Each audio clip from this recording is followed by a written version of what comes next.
Good morning guys, আজ Monday. ছেলেকে স্কুলের বাসে তুলে দিয়ে এখন আমরা ছাদে এসেছি। এখন টাইম অ্যাপ্রক্স 6:10, 6:15 হবে।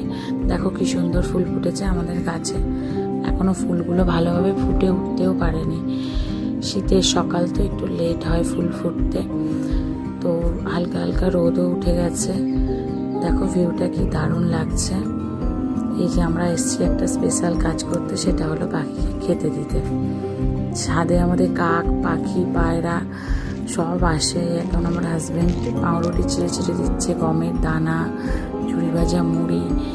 ওরা না কি করে, এই ঝুড়ি ভাজাগুলো বেছে বেছে খেয়ে নেয় আর পড়ে থাকে মুড়িগুলো। আমরা যে যতবার যাই একটু করে দিই ছাদে। এই যে পাখিরা এসে গেছে, খাচ্ছে। আমি একটু বেলায় উঠবো জামা কাপড় মেলতে, তখন আমি একটু দেব। আমার শাশুড়ি মাও ওঠেন, উনি এখন বাড়িতে নেই, উনি এখন একটু ঘুরতে গেছেন। এই যে এসছে পায়রা, শালিক পাখি, কিছুক্ষণ পরে কাকেরাও আসবে, খাবে। আবার শেষ হয়ে গেলে আবার দিতে হবে, নাহলে চেঁচামেচি করবে ওপরে ওরা। তো এটা রেগুলার রুটিন, রোজ সকালে আমার হাজব্যান্ড গিয়ে দেয়। ভালো লাগলে লাইক করে পাশে